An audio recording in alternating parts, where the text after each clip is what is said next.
ഞാൻ ഈ പറയുന്ന 12 ഭക്ഷണങ്ങൾ നിങ്ങൾ നിങ്ങളുടെ ഭക്ഷണക്രമത്തിൽ ഉൾപ്പെടുത്തുകയാണെങ്കിൽ ഉദാഹരണ പ്രശ്നം നിങ്ങൾക്ക് ഉണ്ടാവുകയുമില്ല. അതുപോലെ തന്നെ ഉദാഹരണ പ്രശ്നങ്ങൾ നിങ്ങൾ ഫേസ് ചെയ്യുന്നുണ്ടെങ്കിൽ അത് നിങ്ങൾക്ക് മാറിക്കിട്ടുകയും ചെയ്യും.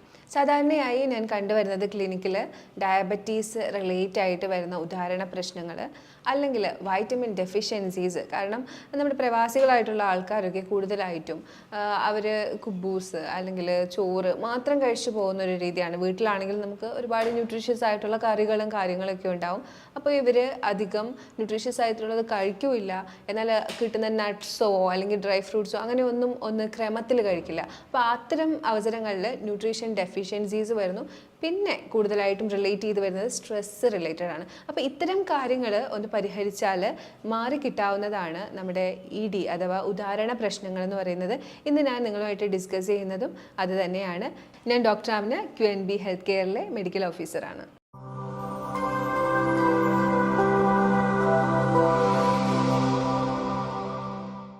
ഉദാഹരണ പ്രശ്നം സാധാരണയായി കണ്ടുവരുന്നത് ആരോഗ്യത്തിന് തകരാറുകൾ വന്നു തുടങ്ങുമ്പോൾ തന്നെയാണ്.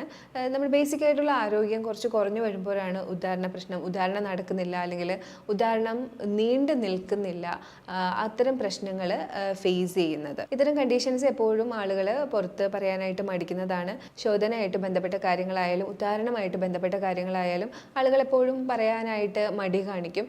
എന്നാൽ ബേസിക് ആരോഗ്യത്തിൽ വരുന്ന തകരാറുകളാണ് എപ്പോഴും ഈ ഉദാഹരണത്തിൻ്റെ പ്രശ്നങ്ങൾ, ഉദ്ധരിക്കാത്തത് അല്ലെങ്കിൽ ഉദാഹരണം നീണ്ടു നിൽക്കാത്തത്, അത്തരം പ്രശ്നങ്ങളിലേക്ക് എത്തിക്കുന്നത്. ഉദാഹരണത്തിൻ്റെ പ്രശ്നങ്ങൾ ചില ഡിസീസ് കാരണവും വരാറുണ്ട്.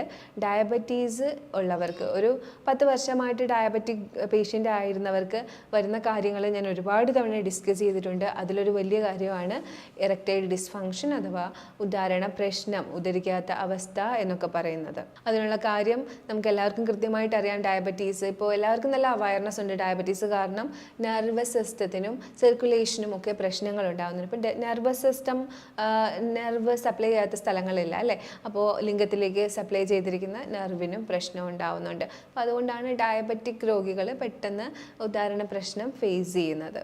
അതുപോലെ കൊളസ്ട്രോൾ ഫേസ് ചെയ്യുന്നവർ, കൊളസ്ട്രോൾ ഒന്നും ഒരു മാറാ രോഗമല്ല. പക്ഷേ ഈ കൊളസ്ട്രോൾ നമ്മൾ അത് കൃത്യമായിട്ട് പരിഹരിക്കാതെ മുന്നോട്ട് പോകുന്ന സമയത്ത് ഉദാഹരണ പ്രശ്നങ്ങൾ നേരിടാറുണ്ട്. അതായത് രക്തത്തിലുള്ള മർദ്ദനത്തിൻ്റെ വ്യത്യാസങ്ങൾ, രക്ത ഓട്ടത്തിൽ വരുന്ന വ്യത്യാസങ്ങൾ, അത് കാരണം അവിടെ ഉദാഹരണം നടക്കാതെ വരാം. ഒരുപാട് നാളായിട്ട് ഹൈപ്പർ ടെൻഷൻ ഫേസ് ചെയ്യുന്നവർക്ക് ഉദാഹരണ പ്രശ്നങ്ങൾ ഉണ്ടാവാം. അതും ഇതുപോലെ ബ്ലോക്കുകളോ ചെറിയ ചെറിയ കുഞ്ഞു ബ്ലോക്കുകളും കാര്യങ്ങളും ഒക്കെ വന്നിട്ട് രക്തയോട്ടത്തിൽ വരുന്ന വ്യത്യാസം കാരണം ഉദാഹരണത്തിലെ പ്രശ്നങ്ങൾ കണ്ടുവരുന്നുണ്ട്. ഹാർട്ട് ഡിസീസുകാർക്കും സെയിം കാര്യം തന്നെയാണ്. എല്ലായിടത്തും കൃത്യമായിട്ട് ബ്ലഡ് പമ്പ് ചെയ്തെത്തുന്നില്ല. എന്നാൽ ഉദാഹരണത്തിൻ്റെ പ്രശ്നമൊക്കെ നമുക്ക് പെട്ടെന്ന് മനസ്സിലാവും. കാര്യം ബോഡിയിൽ നടക്കുന്ന ഫങ്ഷൻസിൽ നമുക്ക് പ്രകടമായി കാണാൻ പറ്റുന്നതാണ് ശോധന, യൂറിനേഷൻ, ഉദാഹരണം എന്നൊക്കെ പറയുന്നത്. അപ്പോൾ ഇതിലൊക്കെ വരുന്ന മാറ്റങ്ങൾ നമുക്ക് കാണാൻ കഴിയും. ബാക്കിയുള്ളത് കാണുന്നില്ലെന്നേ ഉള്ളൂ.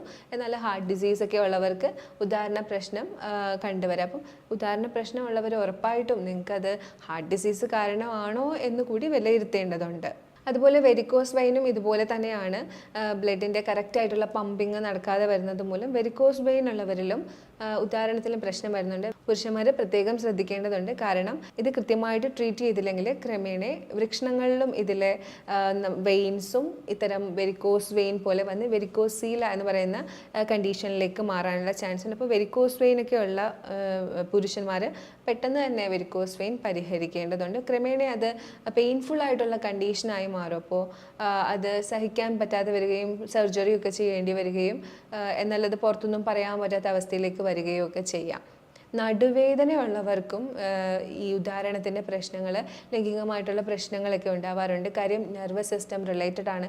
എപ്പോഴും നടുവേദന ബൾജും അതുപോലെ കംപ്രഷനും ഒക്കെ റിലേറ്റ് ആയിട്ട് വരും.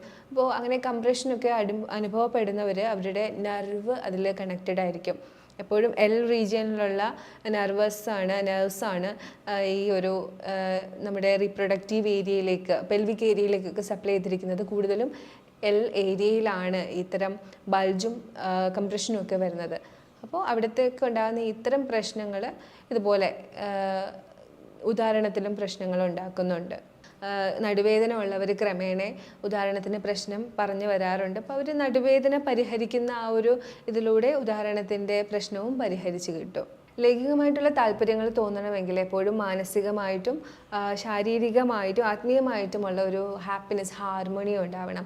അപ്പോൾ അതുകൊണ്ട് തന്നെ ഇതിലേതെങ്കിലും ഒന്നിൽ വീക്കാണ്, ഒന്നുകിൽ മാനസികമായിട്ട് തളർന്നിരിക്കുന്നു, ആരോഗ്യം കുറവാണ്, എപ്പോഴും ഡിസ്റ്റർബ്ഡ് ആണ്, അങ്ങനത്തെ ഒരു കണ്ടീഷനിൽ ഇത്തരം താല്പര്യങ്ങൾ തോന്നാതിരിക്കാം. അതുകൊണ്ട് തന്നെയാണ് ഞാൻ എപ്പോഴും പേഷ്യൻസിന് ഒരു കൃത്യമായിട്ടുള്ള ഡയറ്റും എക്സസൈസും റുട്ടീനും ഒക്കെ സജസ്റ്റ് ചെയ്യാറുണ്ട്. ഒരുവിധം ഒരു 10-15 ദിവസം ഇത് ചെയ്ത് കഴിഞ്ഞതിന് ശേഷം അവരുടെ പ്രശ്നങ്ങൾ ഒരുവിധം പരിഹരിക്കാറുമുണ്ട്. ഇനി അബ്സോർപ്ഷൻ്റെ പ്രശ്നമുള്ള ആളുകൾ ഉണ്ടാവാറുണ്ട്. അപ്പോൾ അവർക്ക് സപ്ലിമെൻറ്റ്സ് കൊടുത്തുകൊണ്ട് ഈ ഒരു പ്രശ്നം, ന്യൂട്രീഷൻ്റെ പ്രശ്നങ്ങളൊക്കെ പരിഹരിച്ചെടുക്കും. ഉദാഹരണ പ്രശ്നം ഫേസ് ചെയ്യുന്ന ആളുകൾ ഉറപ്പായിട്ടും ഒരു ബ്ലഡ് ചെക്കപ്പ് നടത്തിയിരിക്കണം. അതിൽ തന്നെ നിങ്ങൾ കൂടുതലായിട്ടും വൈറ്റമിൻസ്, മിനറൽസ്, അതുപോലെ ഡയബറ്റിക്, കൊളസ്ട്രോള്, ലിവർ സംബന്ധിച്ചിട്ടുള്ള കാര്യങ്ങൾ അതെല്ലാം നിങ്ങളൊന്ന് ടെസ്റ്റ് ചെയ്തിരിക്കണം, അത് വിലയിരുത്തിയിരിക്കണം. കാര്യം ഈ ഇത്തരം പ്രശ്നങ്ങൾ എപ്പോഴും ഉദാഹരണത്തിൻ്റെ പ്രശ്നങ്ങളിലേക്ക് എത്തിക്കുന്നുണ്ട്. അത് പ്രശ്നമുണ്ട്, ഇതിലേതെങ്കിലും ഒന്നിലെ പ്രശ്നമുണ്ടെങ്കിൽ അത് കൃത്യമായിട്ട് പരിഹരിച്ചാൽ തന്നെ ഉദാഹരണത്തിൻ്റെ പ്രശ്നങ്ങൾ മാറിക്കിട്ടും. ഇത്തരം ആളുകൾ കൃത്യമായി കഴിച്ചിരിക്കേണ്ട ഒരു 12 ഭക്ഷണത്തിൻ്റെ ലിസ്റ്റാണ് ഞാൻ ഇനി പറയുന്നത്. ആദ്യം തന്നെ അത്തിപ്പഴം. ഞാൻ വേറെ വീഡിയോയിലും പറഞ്ഞിട്ടുണ്ട്, ഉറുമാൻ പഴം, അത്തിപ്പഴം എന്നൊക്കെ പറയുന്നത് വില കൂടുതലാണെങ്കിൽ നമുക്ക് ഒരുപാട് ഹെൽത്ത് ബെനഫിറ്റ് തരുന്നതാണ്. ഉദാഹരണത്തിന് മാത്രമല്ല, ഒരു മനുഷ്യൻ്റെ ഒരു പൂർണ്ണ ആരോഗ്യത്തിന് ഈ അത്തിപ്പഴം സഹായിക്കുന്നുണ്ട്. അപ്പോൾ അത്തിപ്പഴം പാലിന് അലർജി ഇല്ലാത്തവർ പാലിലോ അല്ലെങ്കിൽ വെള്ളത്തിലോ കുതിർത്ത് ഡെയിലി എടുക്കുന്നത് നല്ലതാണ്. ഡേറ്റ്സ് ഡെയിലി എടുക്കുന്നത് നല്ലതാണ്. അത്തിപ്പഴത്തിലൊക്കെ കൂടുതലായിട്ടും ആൻറ്റി ഓക്സിഡൻറ്റും എനർജി സോഴ്സും ഒക്കെയാണ്. അപ്പോൾ അതുകൊണ്ട് തന്നെ ഇതൊരു നല്ല ഒരു എനർജി ബൂസ്റ്ററായിട്ട് ഹെൽപ്പ് ചെയ്യുന്നുണ്ട്. ഈ അത്തിപ്പഴമായാലും ഡേറ്റ്സ് ആയാലും ഒക്കെ ഡെയിലി എടുത്തുകൊണ്ടിരിക്കാതിരിക്കുക. ഞാൻ എപ്പോഴും പറയുന്ന പോലെ ചെറിയ വാഷ് ഔട്ട് പീരീഡ്സ് വെക്കുക. ഒരു 10 ദിവസം എടുത്താൽ 5 ദിവസം എടുക്കേണ്ടതില്ല. പൊട്ടാസ്യം ഒക്കെ കൂടാനായിട്ടുള്ള ചാൻസ് ഉണ്ട്. സീഡ്സ് ആയിട്ടുള്ള pumpkin seeds, chia seeds, sunflower seeds, flax seeds, ഇതെല്ലാത്തിനകത്തും ഒരുപാട് വൈറ്റമിൻസും മിനറൽസും അടങ്ങിയിട്ടുള്ളത് കൊണ്ട് തന്നെ, സിങ്ക് ഒക്കെ അടങ്ങിയിട്ടുള്ളത് കൊണ്ട് തന്നെ ഇത് നല്ല രീതിയിൽ ഹെൽത്ത് മെയിൻറ്റെയിൻ ചെയ്യാനും രക്തയോട്ടം കൂട്ടാനും ഹെൽപ്പ് ചെയ്യുന്നുണ്ട്. അതുപോലെ നമ്മുടെ ബ്ലഡ് വെസൽസിൻ്റെയും നെർവ്സിൻ്റെയും ഒക്കെ ഹെൽത്തിനെയൊക്കെ ഇമ്പ്രൂവ് ചെയ്യാനായിട്ട് ഹെൽപ്പ് ചെയ്യുന്നുണ്ട്. അപ്പോൾ ഈ സീഡ്സ് ഒക്കെ റെഗുലറായിട്ട് ഫുഡിൽ ഉൾപ്പെടുത്താനായിട്ട് ശ്രദ്ധിക്കണം. മേലിൽ പറഞ്ഞ കണ്ടൻസ് അഥവാ നമ്മുടെ അത്തിപ്പഴം, ഡേറ്റ്സ്, സീഡ്സ് ആയിട്ടുള്ള pumpkin seeds, chia seeds, flax seeds, മറ്റ് നട്ട്സ്, ആൽമണ്ട്സും നമ്മുടെ വാൾനട്ടും ഇതെല്ലാം കൂടി ബ്ലെൻഡ് ചെയ്ത് കുറച്ച് ശുദ്ധമായിട്ടുള്ള നെയ്യോ അല്ലെങ്കിൽ വെണ്ണയോ കൂടി ആഡ് ചെയ്ത് ബോൾസ് ആക്കി വെച്ച് കഴിഞ്ഞാൽ നിങ്ങൾക്ക് ഡെയിലി എടുക്കാവുന്നതാണ്. ഇതിന് നാച്ചുറൽ വയാഗ്ര എന്നാണ് പറയുന്നത്. അത്രയ്ക്കും എഫക്റ്റ് തരുന്ന ഒരു ബോളാണിത്. നിങ്ങൾക്ക് ഡയബറ്റിക് പേഷ്യൻസ് ആണെന്നുണ്ടെങ്കിൽ ശ്രദ്ധ വേണം. ഡോക്ടറിൻ്റെ ഗൈഡൻസിൽ മാത്രമേ എടുക്കാൻ പാടുള്ളൂ. വേറെ കുഴപ്പമൊന്നും ഇല്ലാന്നുണ്ടെങ്കിൽ നിങ്ങൾക്ക് ഇത് ഡെയിലി ഓരോ ബോൾ എടുക്കാവുന്നതാണ്. ബാക്കി എന്തെങ്കിലും കോംപ്ലിക്കേഷൻസ് നിങ്ങൾ ഫേസ് ചെയ്യുന്നുണ്ടെങ്കിൽ കൃത്യമായിട്ടുള്ള ഒരു ഡോക്ടറിൻ്റെ ഗൈഡൻസിൽ തന്നെ ഇങ്ങനത്തെ കാര്യങ്ങൾ നിങ്ങൾ ചെയ്യാൻ പാടുള്ളൂ. ബാക്കി എന്തെങ്കിലുമൊക്കെ കോംപ്ലിക്കേഷൻസ് നിങ്ങൾ ഫേസ് ചെയ്യുന്നുണ്ടെങ്കിൽ ഒരു ഡോക്ടറുടെ ഗൈഡൻസ് എടുത്തതിന് ശേഷം മാത്രമേ ഇത്തരം കാര്യങ്ങൾ നിങ്ങൾ ചെയ്യാൻ പാടുള്ളൂ. നൈട്രിക് ഓക്സൈഡിന് നമ്മുടെ ശരീരത്തിൽ ഉത്തേജനങ്ങളിൽ വലിയൊരു പങ്കുണ്ട്. അപ്പോൾ നൈട്രിക് ഓക്സൈഡ് അടങ്ങിയിട്ടുള്ള ഭക്ഷണങ്ങൾ കഴിക്കുകയാണെങ്കിൽ ഉത്തേജനങ്ങൾ എല്ലാം, എല്ലാ ശരീരത്തിലെ നെർവസ് സിസ്റ്റം ആയാലും ബ്ലഡ് വെസൽസ് ആയാലും ഹാർട്ട് ആയാലും എല്ലാ ഭാഗങ്ങൾക്കും നല്ല ഉത്തേജനം ഉണ്ടാവും. അതുപോലെ തന്നെ ഉദാഹരണത്തിൻ്റെ പ്രശ്നങ്ങൾക്ക് മാറ്റം ഉണ്ടാവും. നൈട്രിക് ഓക്സൈഡ് കൂടുതലായിട്ട് അടങ്ങിയിട്ടുള്ള തണ്ണിമത്തൻ, പോമഗ്രാനറ്റ്, മാതളം, ഗ്രേപ്സ്, ബീട്രൂട്ട്, ഈ 4 ഭക്ഷണ വസ്തുക്കൾ നിങ്ങൾ കഴിക്കുകയാണെങ്കിൽ നൈട്രിക് ഓക്സൈഡ് നല്ല രീതിയിൽ കിട്ടും. അപ്പം ഇത് ഒന്ന് തന്നെ കഴിക്കണം എന്നില്ല, ഇതെല്ലാം കഴിക്കണം എന്നില്ല, മാറി മാറി ആൾട്ടർനേറ്റ് ആയിട്ട് ഇതെല്ലാം ഉൾപ്പെടുത്തി കഴിക്കുകയാണെങ്കിൽ നല്ല രീതിയിൽ ഒരു ഇമ്പ്രൂവ്മെൻറ്റ് ഉദാഹരണ പ്രശ്നം ഫേസ് ചെയ്യുന്നവർക്കും ഉണ്ടാവും. ഫ്ലവനോയിഡ്സ് കൂടുതലായിട്ട് അടങ്ങിയിട്ടുള്ള ഫുഡുണ്ട്. അതായത് നമ്മുടെ ബെറീസ്, ചീര, ഡാർക്ക് ചോക്ലേറ്റ്, ഇതൊക്കെ ഉൾപ്പെടുത്തുവാണെങ്കിൽ ഉദാഹരണത്തിൻ്റെ പ്രശ്നങ്ങൾ കുറച്ചൊക്കെ ഒന്ന് മാറിക്കിട്ടും, നല്ലൊരു ഇമ്പ്രൂവ്മെൻ്റ് ഉണ്ടാവും. അപ്പോൾ ഇതും ഉൾപ്പെടുത്താനായിട്ട് ശ്രമിക്കുക. ഇതൊന്നും എന്നും ഉൾപ്പെടുത്തണം എന്നല്ല, ആൾട്ടർനേറ്റ് ആയിട്ട് ഇതൊക്കെ ഉൾപ്പെടുത്തുക. ഫിഷ്, അതിൽ തന്നെ omega-3 ഫാറ്റി ആസിഡ് ഒരുപാട് അടങ്ങിയിട്ടുള്ളതുകൊണ്ട് ഫിഷ് കഴിക്കുകയാണെങ്കിൽ ഇൻഫ്ലമേഷൻസ് ഒക്കെ കുറയാനും നല്ല രക്തയോട്ടം കിട്ടാനും അതുപോലെ തന്നെ ഓർഗൻസിൻ്റെയൊക്കെ ഹെൽത്ത് നന്നായി മെയിൻറ്റെയിൻ ചെയ്യാനും ഹെൽപ്പ് ചെയ്യുന്നതുകൊണ്ട് ഫിഷ് നന്നായിട്ട് കഴിക്കുകയാണെങ്കിൽ ഉദാഹരണ പ്രശ്നത്തിനും അത് ഹെൽപ്പ് ചെയ്യുന്നുണ്ട്. ഗാർലിക് ഡെയിലി എടുക്കുകയാണെങ്കിൽ പ്ലേക്സ് എന്ന് പറഞ്ഞാൽ കുഞ്ഞു കുഞ്ഞ് പ്ലേക്സ്, കൊഴുപ്പിൻ്റെയോ എന്തെങ്കിലും പ്ലേക്സ് കാരണമാണ് രക്തയോട്ടമൊക്കെ കുറഞ്ഞിരിക്കുന്നതെങ്കിൽ അത് ഇംപ്രൂവ് ചെയ്ത് കിട്ടും. ഓട്സ് കഴിക്കുന്നത് ഇത്തരം ആൾക്കാർക്ക് വളരെ നല്ലതാണ്. ഓട്സിൽ അടങ്ങിയിട്ടുള്ള കണ്ടൻസ് എല്ലാർജിനിൻസ് ഒക്കെ ബോഡി ഫങ്ഷൻസ് നന്നായിട്ട് ഇംപ്രൂവ് ചെയ്യുന്നുണ്ട്. അതുപോലെ ലൈക്കോപ്പിൻ അടങ്ങിയിട്ടുള്ള ടൊമാറ്റോസ് കൺസ്യൂം ചെയ്യുന്നത് കൊണ്ട് ബ്ലഡ് സർക്കുലേഷൻ നല്ല രീതിയിൽ കിട്ടും. അപ്പോൾ ഈ പറഞ്ഞ 12 ഭക്ഷണങ്ങളാണ് ഞാൻ നേരത്തെ പറഞ്ഞിരുന്നത്. ഇത്രയും ഭക്ഷണങ്ങൾ നിങ്ങൾ ഓൾട്ടർനേറ്റ് ആയിട്ട് എടുത്തുകൊണ്ടിരിക്കുകയാണെങ്കിൽ നിങ്ങൾക്ക് ഉറപ്പായിട്ടും നിങ്ങളുടെ ഉദാഹരണ പ്രശ്നം മാറിക്കിട്ടും. അതിന് കൃത്യമായിട്ട് എഫേർട്ട് ഇട്ട് നിങ്ങളുടെ ഭക്ഷണക്രമത്തിൽ ഉൾപ്പെടുത്താൻ ശ്രമിക്കുക എന്നുള്ളതാണ് നിങ്ങളുടെ ഉത്തരവാദിത്തം. ഇതിൻ്റെ കൂട്ടത്തിൽ നിങ്ങൾക്ക് പ്രമേഹത്തിൻ്റെ പ്രശ്നമുണ്ട്, ഹാർട്ടിന് ഇഷ്യൂസ് ഉണ്ട്, അല്ലെങ്കിൽ സ്ട്രെസ് ഉണ്ട്, അല്ലെങ്കിൽ വേറെ എന്തെങ്കിലും രീതിയിൽ ഡെഫിഷ്യൻസീസ് ഉണ്ട്, അത്തരം പ്രശ്നങ്ങളുണ്ടെങ്കിൽ നിങ്ങൾ ഉറപ്പായിട്ടും പരിഹരിക്കുക. ഡെഫിഷ്യൻസീസ് ഒക്കെ നിങ്ങൾ ഇങ്ങനെ ഈ ഒരു ഭക്ഷണക്രമം നോക്കുകയാണെങ്കിൽ തന്നെ നിങ്ങളുടെ ഡെഫിഷ്യൻസീസ് ഒക്കെ കുറഞ്ഞു കിട്ടും. ഇതിൻ്റെ കൂട്ടത്തിൽ ശ്രദ്ധിക്കാനുള്ളത് ആൽക്കഹോളിസവും സ്മോക്കിങ്ങും ആണ്. ആൽക്കഹോളിസവും സ്മോക്കിങ്ങും ഉള്ള ആൾക്കാരാണ്, ആൽക്കഹോൾ സ്മോക്കിംഗ് അബ്യൂസ് ഒക്കെ ഉള്ള ആൾക്കാരാണെങ്കിൽ ഉറപ്പായിട്ടും ഇത് ക്വിറ്റ് ചെയ്യുക തന്നെ ചെയ്യണം.